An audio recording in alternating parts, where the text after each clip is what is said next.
Hello, Assalamu alaikum everyone. This is yet another episode of Cricfriends. I am Faaiz Gilani and today I have Zoha, Arham Gilani and Mustafeez with me.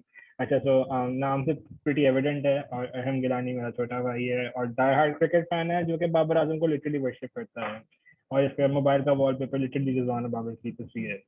So, अगर आप लोगों ने देखा होगा पाकिस्तान का previous test match तो that was nothing less than a roller coaster ride. I mean शुरू में लग रहा था कि डेढ़ सौ आउट हुए हम सारे और जब दूसरी इनिंग्स में 506 का टारगेट मिला था तो लगा था कि हाँ फिर लाइन लग जाएगी. इतना क्रैक थे विकेट में और वो इतने हाई बूस्टर के साथ आए हुए थे उनका मोटिवेशन भी स्काई हाई थी.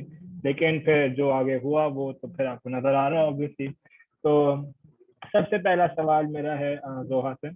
अगर आपने देखा हो Pat Cummins ने, do you think he missed the plot by batting again the second time? I mean, we saw this in the Ashes as well. वो slightly defensive captaincy करते हैं और अगर what if he said कि पाकिस्तान फिर से batting करने आ जाओ थर्ड वो सेशन दिन का I'm pretty sure पाकिस्तान का कुछ बुरा हाल हो सकता था. So do you think they missed the plot by opting to bat again? Yeah, it's just one of those days where you're like, अच्छा ये भी decision सही हो जाता है अगर पाकिस्तान में मेरेकल ना हो जाता, so it's wrong to criticize at the end of the stage. I think Australia को एक बस फेयर है फॉलो ऑन देने का. they do it very like बहुत कम करते हैं. But I do think that he missed the plot. But also, I think what was going through his mind is that he was like, day 3 pitch nikal do, and day 4 and day 5 pitch are going to be horrible. And that was his plan. That they won't be able to survive the 4th and the 5th day pitch. But wo to, it was genuinely all credit to Babar कि वो खड़ा रहा because the pitch was not easy.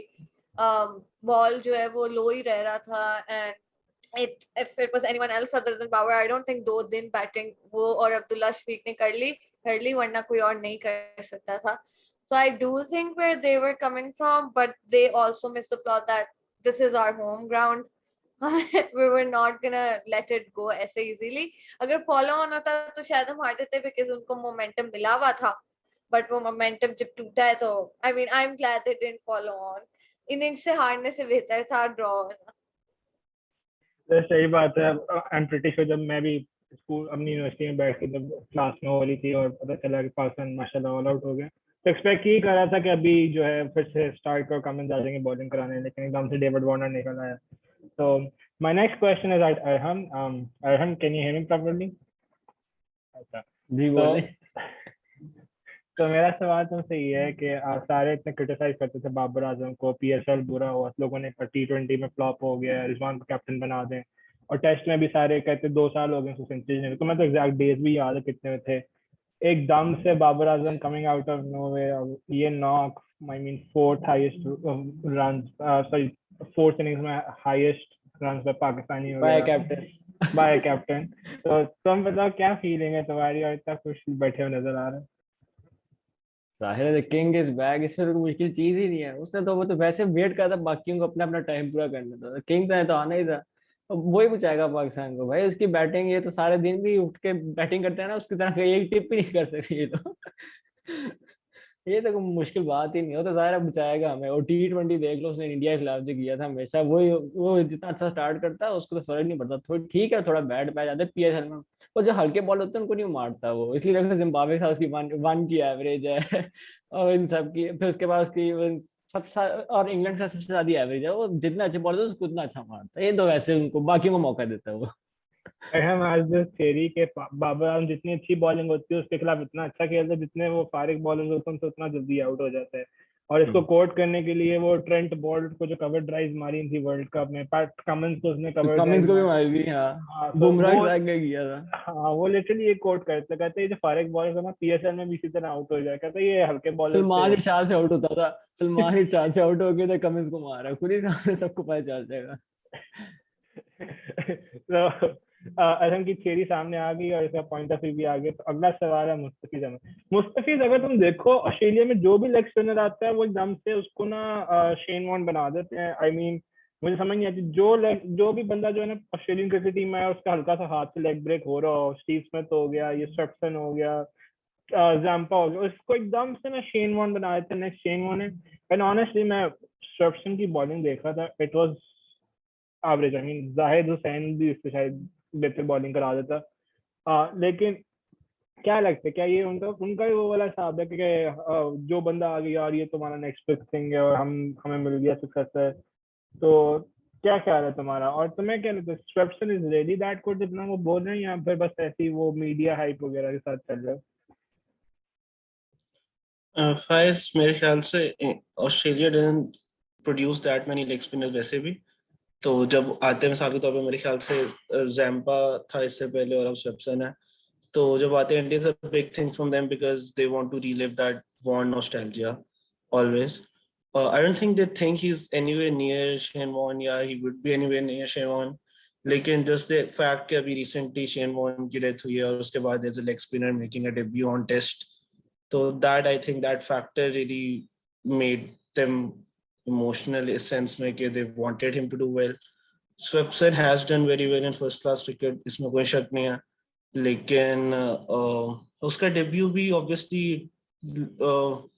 it was a wicket, spinners को बेहतर करना चाहिए था, but कुछ एक दो स्पेल उसके थे जिसमें एक दो ओवर उसने अच्छे निकाले थे, बट ओवरऑल आपसे ये कह रहे, it wasn't a lot. But can we expect better things from him और good things from him? Yes, but can we expect him to be what one was? No, I don't think so. So I think that's pretty much you summed up the whole situation. अगला सवाल मैं फिर अरहम की तरफ जा रहा हूँ। Arham, PAT Cummins, तुमने तो उसकी सारी बॉलिंग भी देखी थी। ही सच अ गुड बॉलर और इतनी ज्यादा स्पेल्स आई ने प्ले एंड मिस वगैरह, and suddenly but unfortunately he did not get the wicket. ठीक है, सो एट दिस स्टेज तुम्हें क्या लगता है कि कमिंस बेचारा अनलकी है, वो भी वर्ल्ड नंबर 1 है? बिकॉज उसकी फोटोज आई थी आफ्टर द मैच, वो इतना सैड बैठा हुआ था। इफ यू रिमेंबर आशीष में भी उसने इतनी प्यारी बॉलिंग कराई थी, लेकिन सारा एंड क्रेडिट वो बोलेंट को गया था। इधर भी नेथन लाइन के पास जा रहा था। डू यू थिंक उसकी लक नहीं चल रही है आजकल, या कुछ और पता? आज की लाख नहीं चली, जाहिर है जितनी प्यारी बॉलिंग कराता है स्टार को विकेट मिल जाती। हालांकि उसकी लाइन एंड लेंथ जो उसने ये सब के साथ किया था, बर्न्स वगैरह के साथ, वो तो किस्मत है, बच जाते थे रूट वगैरह भी। और वो जानता उसकी पिक्चर की बात है, वो तो उसने डिसीजन जो गलत ले लिया था, तब तो वो सोच रहा था कि हम तो इनको इतनी आसानी से रहेंगे, 148 में पहले आउट हो गए, तो इन्होंने कहा अगर आसानी से मरा देंगे। उसको क्या पता था कि ये क्या कर लेंगे। अब वापस की बात है, 148 में पूरी टीम आउट होने के बाद 500 हम चेस कर रहे हैं, ये आम टीम तो कोई नहीं कर सकती, सिर्फ पाकिस्तान। तो इसलिए जाहिर है उसका, उसकी बैड लक तो है, वो जितनी प्यारी बॉलिंग कराता है और जो उसकी लाइन एंड लेंथ है, वो बहुत अच्छा बॉलर है। और उसने अब्दुल्ला शफीक को भी उसी एंड में आउट किया, जब वो जरूरत होती है विकेट की तो वही आके आउट करता है, वो सही उस तरह मैच विनर है। हाँ बिल्कुल सही बात है। अच्छा, ये टेस्ट तो डन एंड डस्टेड है, we salvaged the draw from it. तो अगला तो कल सुबह शुरू हो रहा है लाहौर में, एंड यहाँ पर काफी लोग हैं जो टेस्ट देखने भी जा रहे हैं। मुझे जोहा का नहीं पता, लेकिन हमारे क्रिक फ्रेंड्स के पैनल में से बहुत ज्यादा लोग जा रहे हैं टेस्ट मैच देखने 23 मार्च को। डू यू थिंक के पिच उसी तरह, मतलब किस तरह की पिच बनेगी? क्या फिर हमें कोई डिसीजन मिलेगा या नहीं, या is it going to be a stalemate at the very and?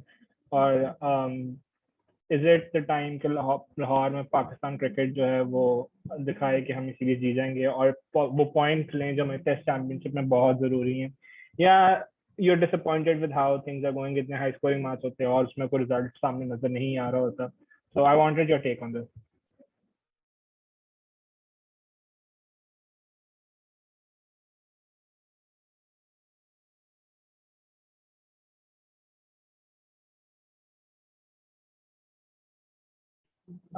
I think Zoha can't hear us. It was for Zoha if she can.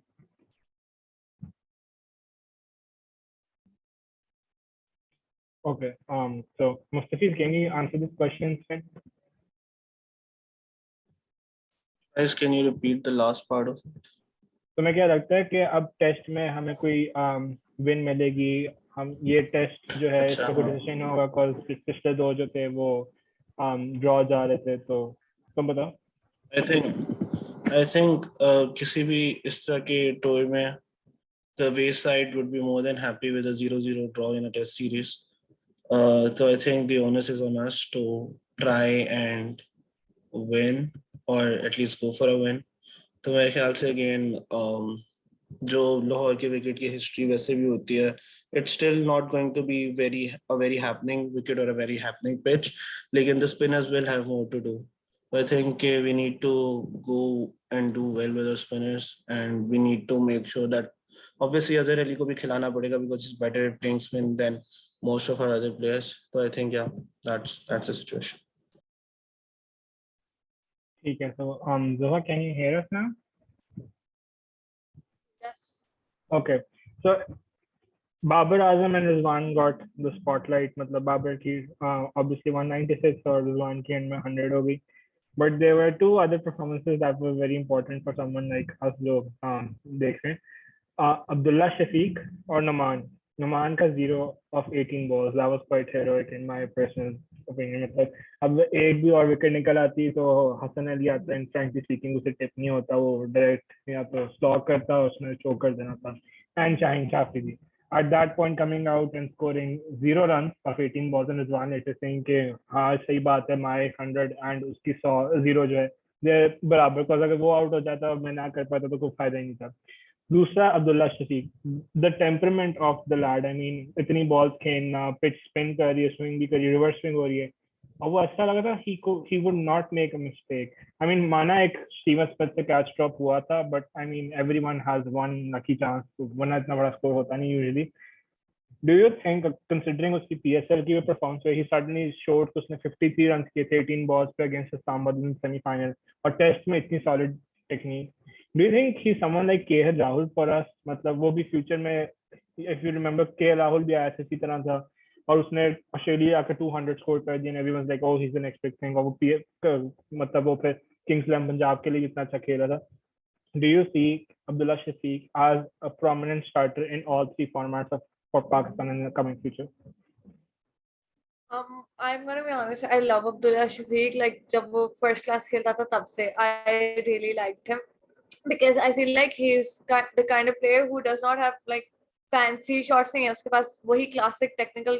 He's very technically solid. उसके पास वही classic shots हैं जो मारता है, which shows के even in like today's modern cricket you can be like a classic player and have those classic shots and still be like really exciting. So I love that. उसके अलावा what I'll be honest, I don't follow IPL much, तो मुझे KL Rahul का IPL career नहीं पता, but I do like him. I do like to watch him play, but I don't like overall comparisons between players. Like जब बाबर विराट होता था I don't like that either, और मतलब अभी Steve Smith और शदाब होता है I don't like that either. I just like that's too much pressure on the player themselves, especially जो छोटे होते हैं when they're growing up. If you take such names, so I feel like that's unnecessary pressure on them. And also I don't want him associated with KL Rahul after that Shaheen wicket. वो trauma जो है वो अब्दुल्ला से दूर रखे. I don't want that associated with Abdullah. But also I feel like Abdullah also reminds me of Babar Azam himself. Babar Azam बहुत ऐसा खेलता था. Babar Azam बहुत ऐसे खेलता था, so I really like that about him. And I honestly do think Abdullah bhi is very young still. He's just 22, so we tend to have like very big expectations बचपन से ही. And I say बचपन because it's literally their बचपन. अगर फवाद आलम अभी 38 पे खेल रहा है और अजहर अली शोएब मलिक भी खेल रहे हैं, तो I feel like थोड़ा हमें उनको लीवे देना चाहिए.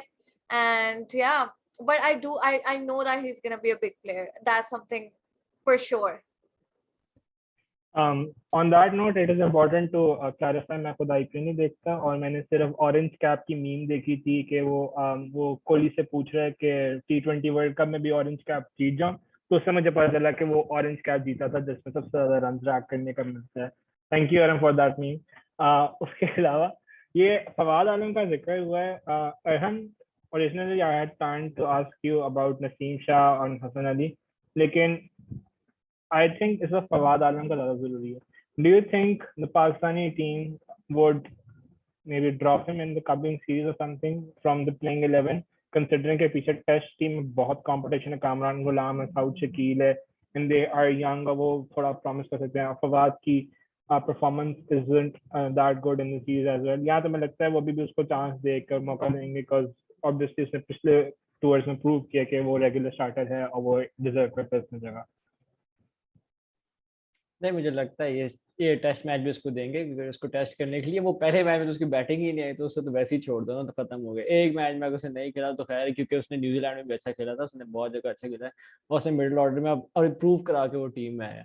और जहां तक बात है रिप्लेसमेंट की, साउथ शकील वगैरह, कामरान गुलाम काफी अच्छे हैं, तो ये टेस्ट मैच देंगे एटलीस्ट, और फिर उसमें परफॉर्मेंस देख लेंगे। पर मेरा ख्याल है खेल जाएगा, इतना भी नहीं अब कि वो उसे ना खेला जाए, खेल लेगा। उसकी टेस्ट टेक्निक अच्छी है। वो बेशक लोग सारे कहेंगे कि के फास्ट बॉलर से खिलाफ उसको स्ट्रगल करेगा, कि उसका पैड बाद में आता है और बॉल तेज है, लेकिन इतना नहीं है। उसने भी इतनी क्रिकेट खेली है करके, अब ये थोड़ा प्रेशर में है, लेकिन वो कर जाएगा, ऐसी कोई बात नहीं है। उसको कर जाएगा परफॉर्म, इसलिए खैर वैसी बात। Honestly, I was expecting Karachi उसका होम ग्राउंड है, सारी उम्र उधर खेलता रहे, और आई वाज लाइक यार इस मैच में फवाद आलम ने कुछ रन बना देना है।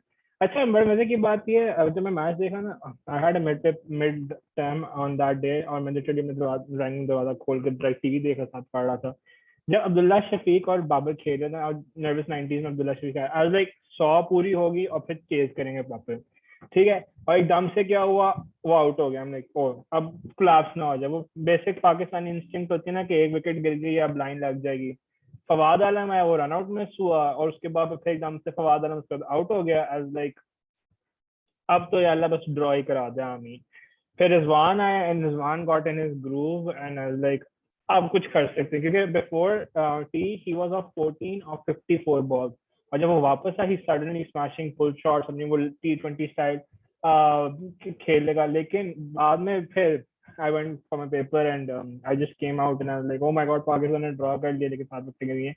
लेकिन खैर, मुस्तफीज अहमद, आई सी यूर ड्रिंकिंग चाय।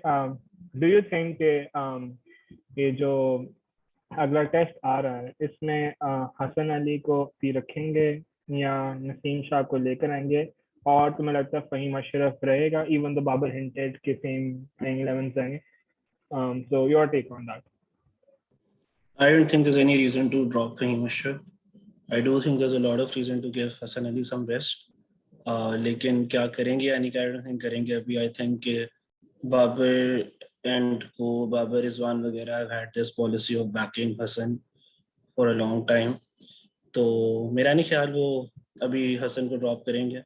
As for Fahim, I believe that he was one of those bowlers who was very consistent throughout the 500 mammoth वाली innings जो ऑस्ट्रेलिया ने खेली थी, तो I don't think there's any reason to drop him. Obviously उसकी bat से भी utility है, ठीक है, he did not do well in this test, but I feel like it will be very harsh to not play for him, but it should खिलाना चाहिए उसे नसीम को, लेकिन I don't think they'll play him.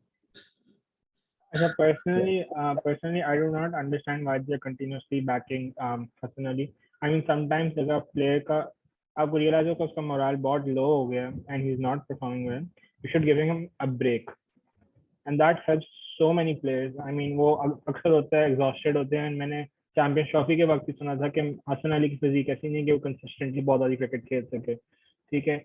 So why not just give him rest? No one's kicking him out. I think he's still an A category player, central contract में। आप आराम से उसको रेस्ट दे दो और उसको देखो क्या करते हैं। लेकिन जब स्क्वाड्स अनाउंस हुए हैं फॉर द ODI टीम और टेस्ट की सिचुएशन देखो, I was fairly disappointed कि शान मसूद को इस फॉर्म के साथ, इस कमबैक के साथ उसको टेस्ट ODI में नहीं रखा गया। I mean, obviously you have Imamul Haq and Fakhar Zaman. I mean, फखर जमान तो आजकल पता नहीं, मुझे वर्ल्ड चैंपियन लग रहा है, स्पेशली आफ्टर जो उसने मिचेल स्टार्क को चक्के मार दिए थे, उसके बाद तो स्पेशल जगह उसके दिल में। Zoha, I know you're a very big Shan Masood fan.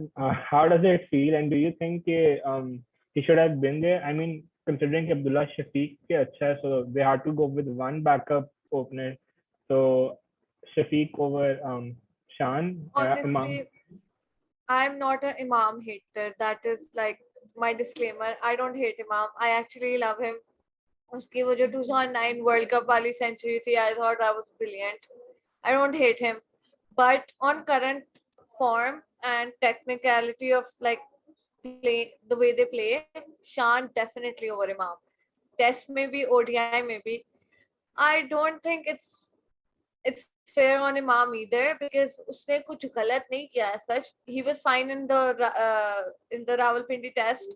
He was fine अगर लाइक लॉ ऑफ एवरेजेस निकालते हो तो कराची टेस्ट की उसकी परफॉर्मेंस आप निकाल दो. He wasn't bad, but it's not fair on Chandler because he's literally in the form of his life.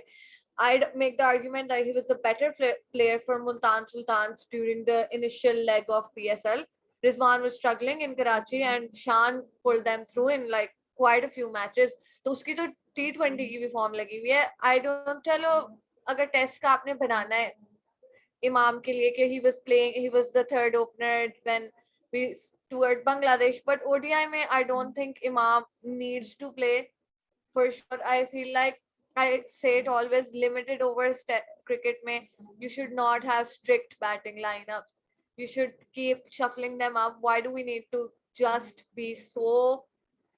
I don't want to. I'm going to go on a rant. I'm very upset. I mean, Shan Masood ऐसी stories लगा रहे Instagram पे quotes. What is yours will come for you, and I'm like, no. Mustafeez, can you pass your chai to Zoom to the person right next to you? I mean, I get what you're saying. और पाकिस्तान में ना एक होना चाहिए rotation का चीज. हमारे यहाँ रोटेशन होती नहीं है और रोटेशन करते कंपटीशन स्काई रॉकेट ऊपर रहता है. अभी आप ड्रॉप करने लगो यूर लाइक अच्छा पता नहीं शान खेलेगा या नहीं वगैरह. बट इफ यू नो कि शान ने अगर खेला हुआ पहले तो आपको पता होगा कि अगर मैं ड्रॉप ही कर तो मसला नहीं. He is someone able to take and fill the shoes. तो ये हमारी चीज हो रही है. आई मीन बाकी टीम्स ऑस्ट्रेलिया इतनी रोटेशन करती है, इंग्लैंड इतनी रोटेशन करती है, even have different squads for some of the tours. That is something जो हमें सीखना चाहिए. खैर इस पे कई लोग कहते हैं कि हमारे पास इतनी क्वालिटी नहीं है कि हम दो फर्क स्क्वाड बना रहे. But frankly speaking I think अब वो टाइम आ गया कि हमारे पास इतने प्लेयर्स हैं कि हम फर्क चीज बना रहे हैं. मेरा नेक्स्ट क्वेश्चन जो है वो अरहम से है. अरहम, क्या तुम्हें लगता है कि पाकिस्तान की जो ओडीआई टीम है, ऑस्ट्रेलिया जो है they are not with their best team, मतलब उनके सारे मेन प्लेयर्स हैं वो छोड़ के जा रहे हैं. क्या तुम्हें लग रहा है कि हम ओडीआई सीरीज क्लीन स्वीप कर सकते हैं? या फिर आपको वो याद आएगा कि हम इंग्लैंड गए थे, इंग्लैंड हमने बी टीम खिलाई और हम सारे के सारे ओडीआईस भी हार के आ गए और T20 में भी हमने कोई खास मार के नहीं मारे? नहीं यार, अच्छी चीजें याद किया करो. देखो क्लीन स्वीप तो नहीं खैर करेंगे हम, अगले भी आए में, लेकिन हम 2-1 जीत जाएंगे. तो इतना मतलब जीत हम जाएंगे, सीरीज 2-1 से जीत जाएंगे. बेशक कमिंग स्टार्ट वगैरह नहीं, हमें बहुत फायदा है, लेकिन हम जीतेंगे 2-1 सीरीज. एक मैच हम उनको भी जिता दे. तो इसलिए, लेकिन वो तो खैर साकिब महमूद ने जो किया था तो खैर वो पता नहीं क्या कर रहे थे हम, और कंडीशंस भी उनकी थी. ये अभी लाहौर में कितनी वो स्विंग कर लेंगे, जौन सा भी बॉलर ले कितनी स्विंग कर लेंगे, इसलिए हम इतने भी आउट होने वाले नहीं है. लेकिन एक मैच उनको हम जिताते हैं, ये हमारी हमेशा ट्रेडिशन है. तो हम क्लीन स्वीप नहीं करते, एक मैच अगले में जिताते हैं, उनको भी ऑनर देते हैं, वरना फिर वो 24 ईयर्स के बाद आएंगे. तो इसलिए ठीक है, एक मैच उनको जिता देंगे. मुझे क्यों लग रहा है कि जो मैच हम देखने जाएंगे वही हम हार जाएंगे. बस कह रहा है बाबर सेंचुरी मार दे, बाकी खैर ये इस तरह के फैंस होते हैं. बाबर ने कवर ड्राइव मार दी, हम मैच उधर ही जीत गए थे. सेंचुरी मार दे. बाकी कह रहा है जो मर्जी करे वो. On that note, I think we are done wrapping up with our Australia tour. लेकिन before we end this episode, I think there's something very important that needs to be talked about. Pakistan की women's team गई थी world cup में खेलने के लिए, ठीक है.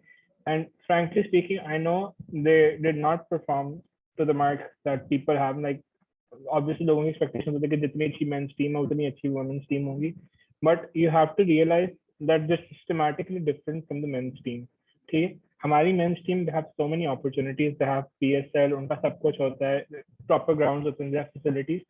पाकिस्तान में I don't remember कि women's cricket team को इतनी opportunities मिली हो. I mean, it's not even every day that you get to see कि खवातीन क्रिकेट की ग्राउंड की तरफ आ रही हैं, and they lack the facilities to end up being top class. And obviously I'm not sure कि लोगों को पता है, लेकिन जब qualifiers भी हो रहे थे they were struggling, and it was because of an outbreak of the pandemic in this biosecure bubble, जिसके अगेंस्ट उन्होंने सारों को क्वालिफाई कर दिया था अकॉर्डिंग टू द रैंकिंग्स, वरना हम तभी स्ट्रगल कर रहे थे.